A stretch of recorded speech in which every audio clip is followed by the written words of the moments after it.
Hi, hello, welcome back. ഇന്ന് നമുക്ക് നല്ലൊരു അടിപൊളി റെസിപ്പി പരിചയപ്പെട്ട് നമുക്ക് ഈ ഉണ്ണിയപ്പം കഴിക്കണം എന്ന് തോന്നുന്ന സമയത്ത് നമുക്ക് പെട്ടെന്ന് റെഡിയാക്കി എടുക്കാൻ പറ്റിയ ഒരു ഉണ്ണിയപ്പത്തിന്റെ റെസിപ്പിയാണ്. അരി അരച്ച് എന്താ പറയുക, റെസ്റ്റ് ചെയ്യാനൊന്നും വെക്കാതെ തന്നെ പെട്ടെന്ന് റെഡിയാക്കി എടുക്കാൻ പറ്റിയുള്ള ഒരു ഇൻസ്റ്റന്റ് ഉണ്ണിയപ്പത്തിന്റെ റെസിപ്പിയാണിത്. അപ്പോൾ അതിനായിട്ട് നമുക്ക് ആദ്യം ഈ ഉണ്ണിയപ്പത്തിലേക്ക് മധുരത്തിന് ആവശ്യമായിട്ടുള്ള ശർക്കര ഒന്ന് മെൽറ്റാക്കി എടുക്കണം. അപ്പം ഞാൻ ഇവിടെ 1 കിലോ ശർക്കര എടുത്തിട്ടുണ്ട്. എന്നിട്ട് അതിലോട്ട് ഒരു 1/2 കപ്പ് 3/4 കപ്പ് വെള്ളം ഒഴിച്ചിട്ടുണ്ട്. എന്നിട്ട് നമുക്ക് ഇതൊന്ന് നന്നായിട്ട് മെൽട്ടാക്കി എടുക്കാം.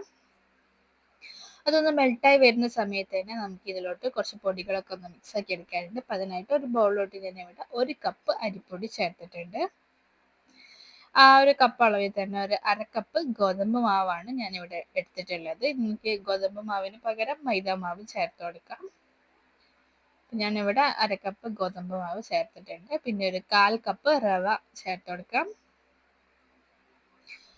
1/4 കപ്പ് അളവിൽ റവയും കൂടി ചേർത്തിട്ട് നമുക്ക് ഇതിൽ നന്നായിട്ടൊന്ന് മിക്സ് ആക്കി എടുക്കണം. അതിന് മുന്നേ ഒരു 1/2 ടീസ്പൂൺ ഉപ്പും കൂടി ചേർത്ത് കൊടുക്കുക. എന്നിട്ട് ഒരു സ്പൂൺ വെച്ചിട്ട് ഇത് മൂന്നും ഈ പൊടികളും റവയും ഒക്കെ നന്നായിട്ടൊന്ന് മിക്സ് ആക്കി എടുക്കണം. ഒരു സ്പൂൺ വെച്ചിട്ട് അത് നന്നായിട്ടൊന്ന് മിക്സ് ആക്കി എടുക്കാം.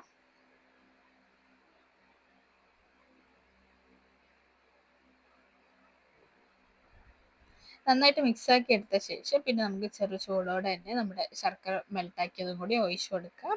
മുഴുവനായിട്ടും ഒറ്റയടിക്ക് ഒഴിക്കണമെന്നില്ല. ആദ്യം ഒന്ന് പകുതി ഒഴിച്ചിട്ട് നന്നായിട്ടൊന്ന് മിക്സ് ആക്കി എടുത്ത ശേഷം പിന്നെ കുറച്ചുകൂടി കുറച്ച് കുറച്ചായിട്ട് ഒഴിച്ചു കൊടുക്കാം.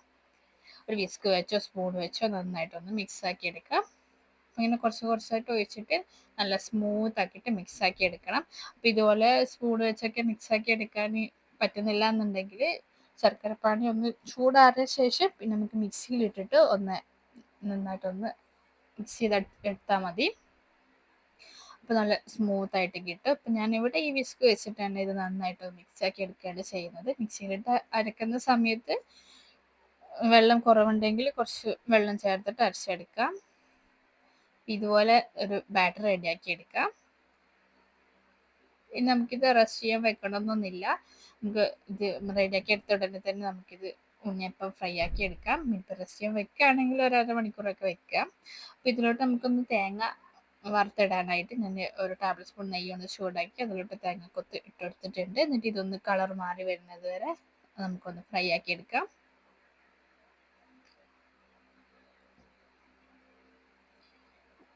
തേങ്ങക്കൊത്ത് അത്യാവശ്യം നന്നായിട്ട് കളറൊക്കെ മാറി വന്നിട്ടുണ്ട്. നമുക്കിതിന് നമ്മൾ മിക്സ് ആക്കി വെച്ചിട്ടുള്ള മിക്സിയിലോട്ട് ചേർത്ത് കൊടുക്കാം. കൂടെ തന്നെ ഇതിലോട്ട് ഞാൻ 1 ടീസ്പൂൺ കറുത്ത എള്ളും കൂടി ചേർത്ത് കൊടുക്കുന്നുണ്ട്. എന്നിട്ട് നമുക്കിത് നന്നായിട്ടൊന്ന് മിക്സ് ആക്കി എടുക്കണം. അതിനിപ്പോൾ നമ്മൾ റെസ്റ്റ് ചെയ്യാനായിട്ട് വെക്കാതെ മിക്സ് ആക്കി എടുത്ത ഉടനെ ഫ്രൈ ആക്കി എടുക്കുകയാണെങ്കിൽ ഒരു 1/2 ടീസ്പൂൺ ബേക്കിംഗ് സോഡയും കൂടി ചേർത്ത് കൊടുക്കുക. അപ്പം ഞാനിവിടെ ബേക്കിംഗ് സോഡ ചേർത്തിട്ടുണ്ട് ഒരു 1/2 ടീസ്പൂൺ. എന്നിട്ട് ഒരു സ്പൂൺ വെച്ച് നന്നായിട്ടൊന്ന് മിക്സ് ആക്കി എടുക്കാം. അതിനുശേഷം പിന്നെ നമുക്കിത് ഉണ്ണിയപ്പം റെഡിയാക്കി എടുക്കാം.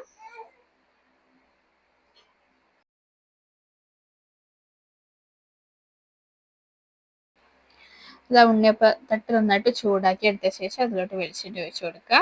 എന്നിട്ട് എണ്ണ നന്നായിട്ട് ചൂടായി വരുന്ന സമയത്ത് നമ്മുടെ ഉണ്ണിയപ്പച്ചട്ടിയുടെ കുഴിയുടെ വലിപ്പത്തിനനുസരിച്ചിട്ട് 1 സ്പൂണോ 1/2 സ്പൂണോ ഒക്കെ ഒഴിച്ച് കൊടുക്കുക. എന്നിട്ട് തിരിച്ചും മറിച്ചും ഇട്ടിട്ട് ഒന്ന് ഫ്രൈ ആക്കി എടുക്കാം.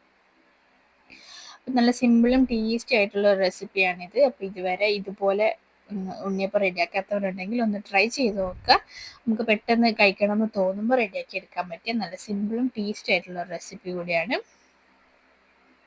അപ്പോൾ ഇതുപോലെ ഒന്ന് ട്രൈ ആക്കി നോക്കുക. എന്നിട്ട് നിങ്ങളുടെ ഫീഡ്ബാക്ക് അറിയിക്കുക. വീഡിയോ ഇഷ്ടമായിട്ടുണ്ടെങ്കിൽ ലൈക്ക് ചെയ്യുക, ഷെയർ ചെയ്യുക. ചാനൽ സബ്സ്ക്രൈബ് ചെയ്യാത്തവരും ചാനൽ ആദ്യമായിട്ട് കാണുന്നവരും ഉണ്ടെങ്കിൽ നിങ്ങൾക്ക് ഈ ചാനൽ ഇഷ്ടമാവുകയാണെങ്കിൽ പ്ലീസ് ഒന്ന് സബ്സ്ക്രൈബ് ചെയ്ത് സപ്പോർട്ട് ചെയ്യുക. ചാനലിൽ മറ്റൊരുപാട് സ്നാക്സിൻ്റെ ഫുഡിൻ്റെ ഒക്കെ റെസിപ്പീസ് ഉണ്ട്. അപ്പോൾ അതൊക്കെ കാണാത്തവരൊന്ന് കണ്ടു നോക്കുക. എന്നിട്ട് നിങ്ങൾക്ക് ഇഷ്ടമായിട്ടുണ്ടെങ്കിൽ ഫീഡ്ബാക്ക് അറിയിക്കുക.